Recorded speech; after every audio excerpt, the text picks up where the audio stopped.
doing? I'm blessed. I'm great. I know you've been traveling around the world, Yes, working, winning yes. awards. Literally, I just landed back last night. Last night? Yeah. Where were you? In the UK? I was in Lagos on Friday. Okay. Accra on Saturday. London on Sunday. Accra on Monday. Wow. That's a busy life. How do you manage? I mean, it's work. I have to do what I have to do. Right? Yeah. I love making music. I love making the moves. So it doesn't even feel like work, but it's tiring. But it is tiring, I can imagine. But you see, the icing on the cake is when you are rewarded for the hard work. And BGMA, I'm sure everybody here was waiting to see if they mention his name. Where's the award? Oh, you wanted to see the awards? He didn't bring it, but at least we know his name was mentioned. But how do you feel about it? I feel great. I know this is not your first time winning because you had picked up Songwriter of the Year. In 2019. A lot of people don't know I actually had an award for my 2019. And I mean, this time felt amazing. A lot of people messaged me like, finally. Oh, it's they like, did? I'm sure you did as well. Oh, I tweeted. Me, I was so excited. Yeah, but it's a beautiful feeling to win that. I put a lot of work in my last album. And to grab the Album of the Year was a great feeling. Were you very sure you're going to win Album of the Year in particular? I never really go in with expectations like that, you know? Like, my most thing I was worried or concerned about was my performance. I wanted to kill it.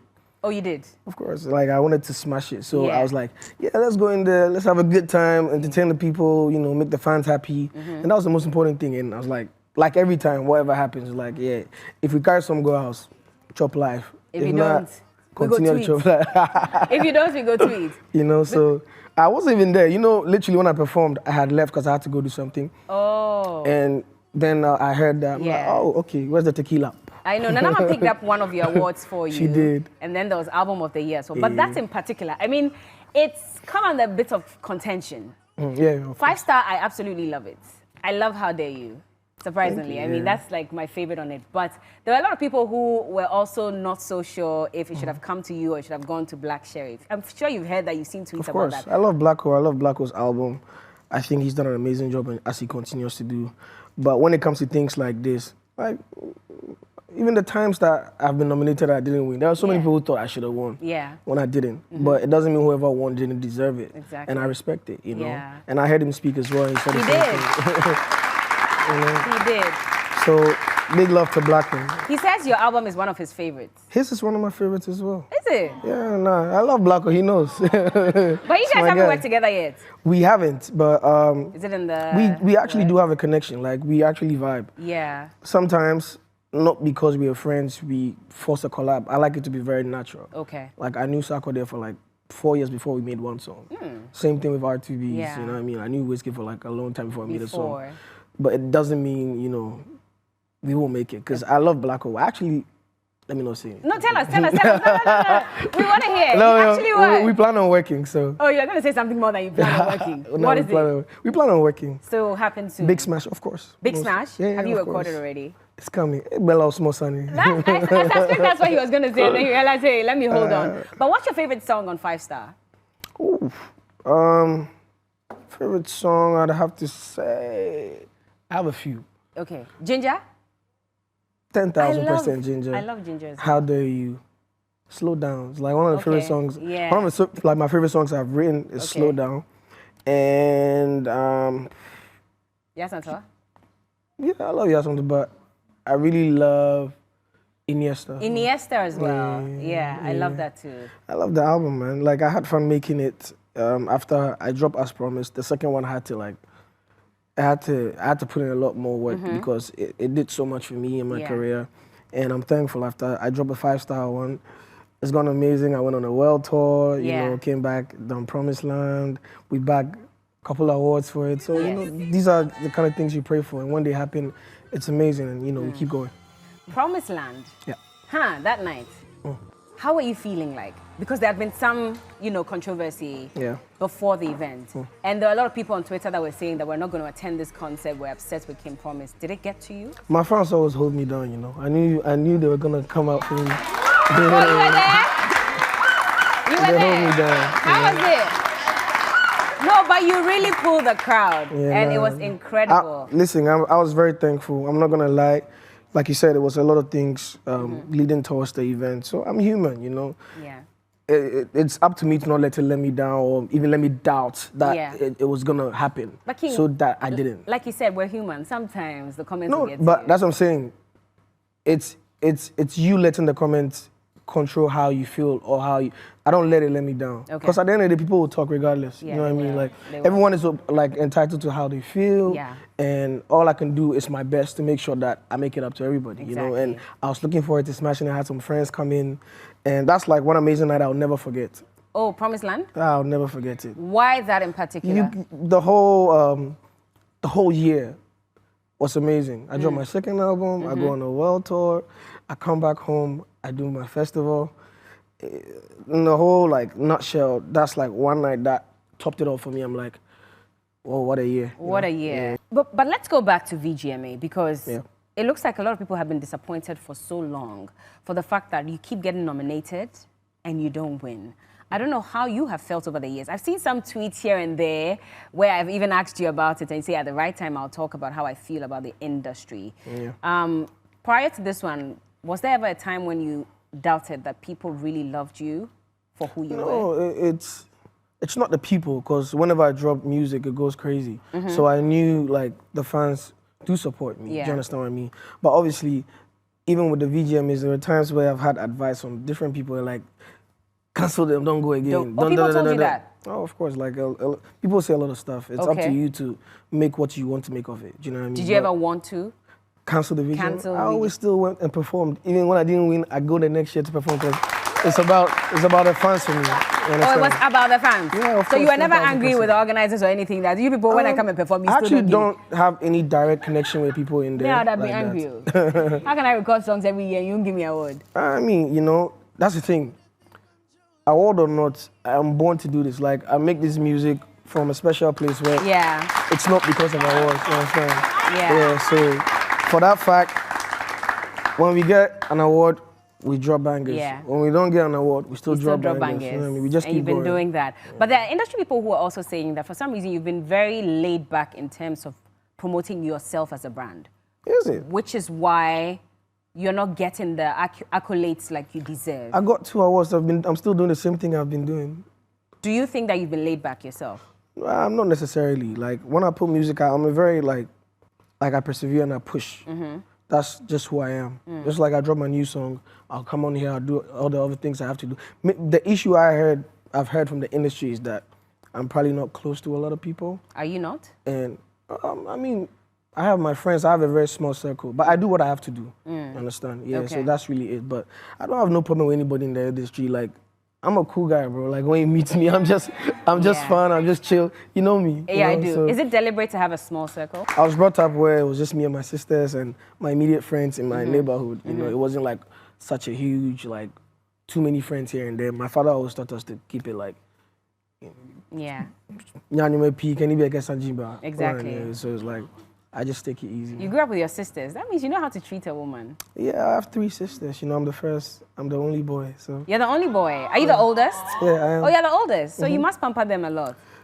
I mean, I take care of them. I make sure they're fine. Hey, then your girlfriend is enjoying you. Because I'm sure you're pampering her as well. But what was it like growing up with your sisters and your parents? What was life like? I grew up in a very, in an average family in Nungwa. You guys know Nungwa?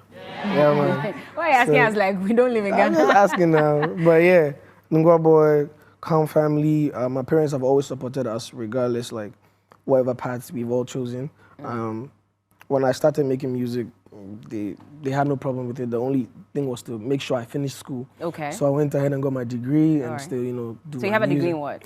I have a BSc in business administration. I see. My major is marketing. Nice. Yeah. Okay.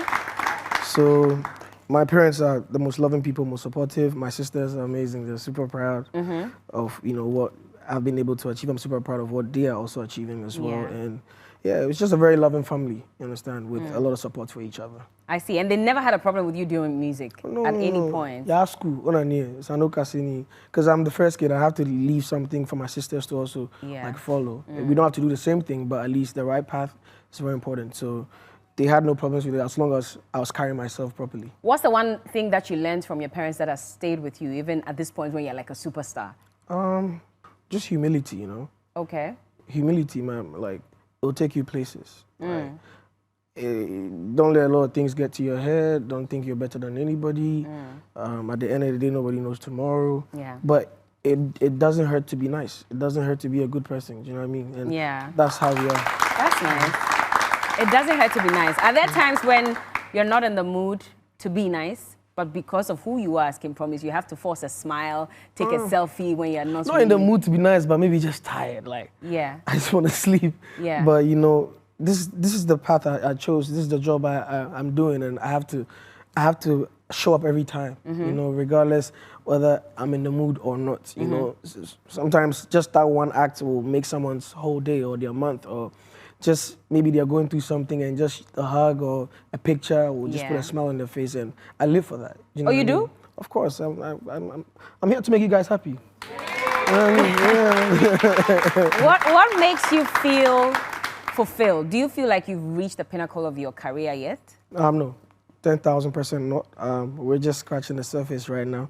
I believe like there's so much we can do. Like Afrobeat and African music right now is become a global genre. You know, the phenomenon is crazy, and it's up to us to even take it all the way to the top. Because we don't seem to own it. It's like when they talk about Afrobeats, they talk Nigeria. It's, you know, the funny thing. I had this conversation with my friends because when I was in Lagos, it came up. Yeah. But it's just the amount of push they have and the visibility.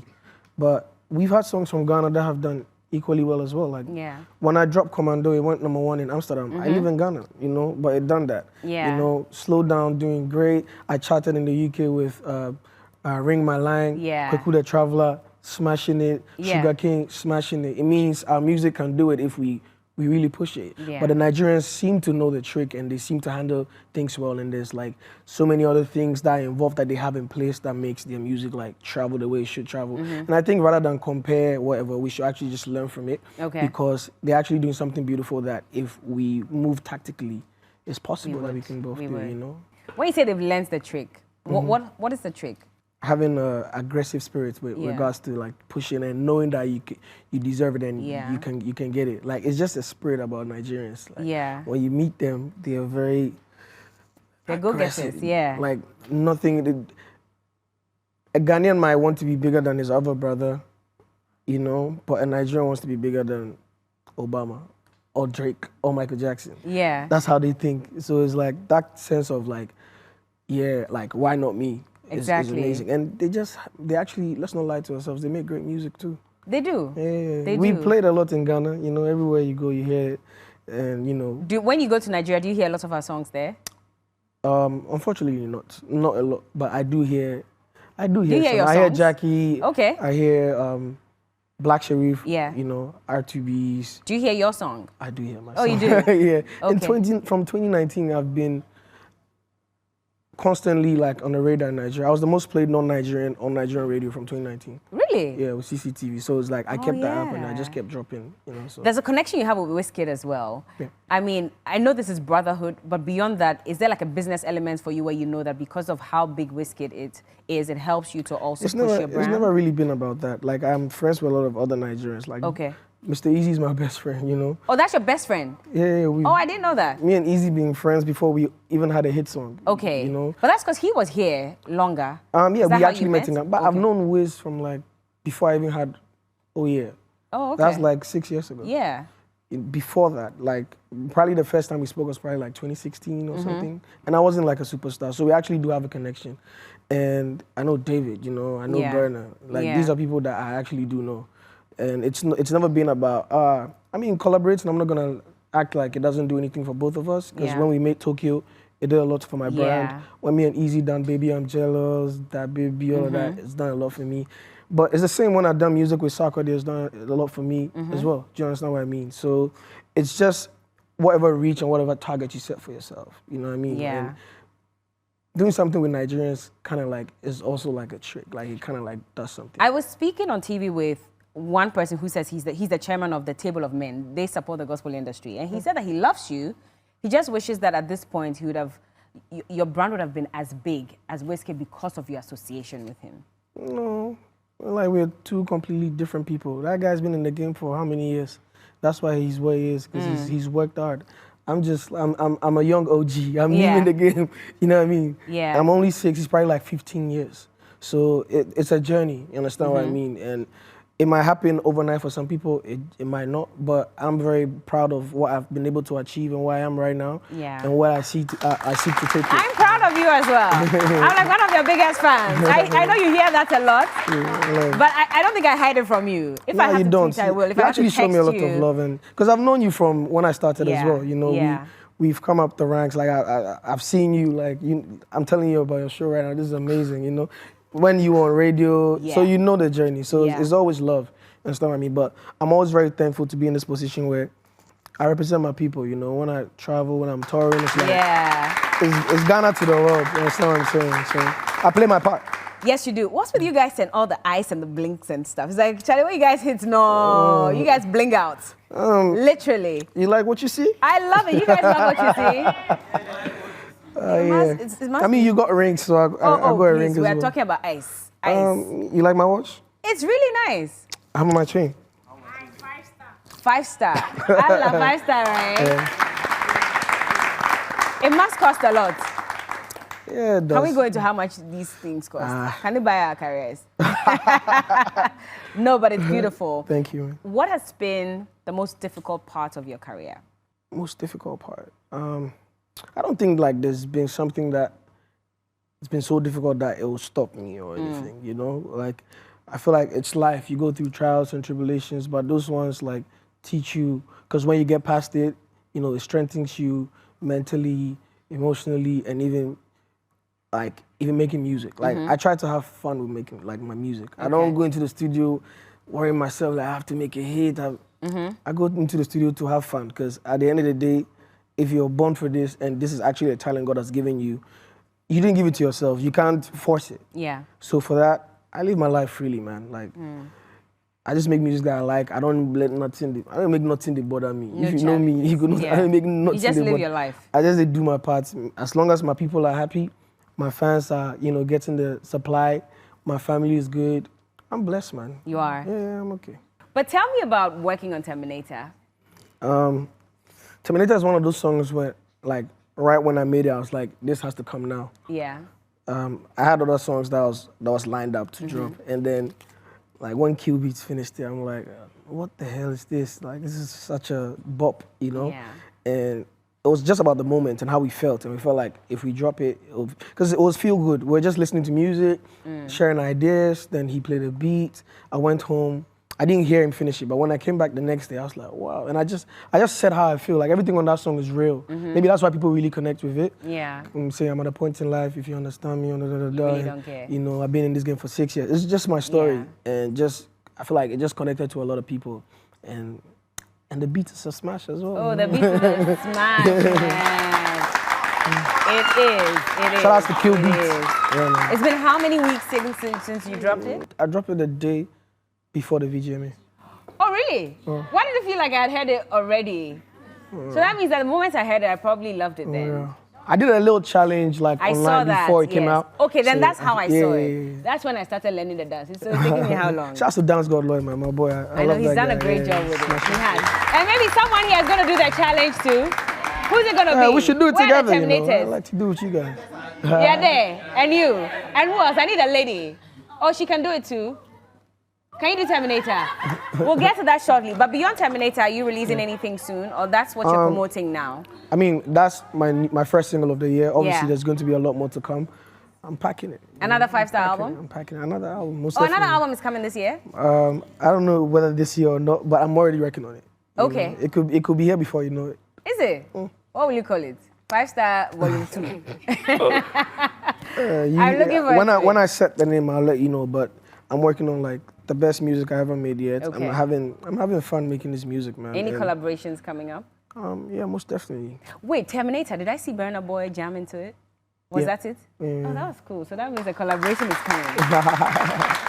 Wait, what's going on? I literally also just saw it on the internet. I was just there and someone just sent it to me like, Burna's jamming to your song. I'm like, oh, you didn't know about it? No, I had no idea. Oh, I see. Yeah. How did he feel? Burna's my guy, man. He's shown love from time, so respect to Burna.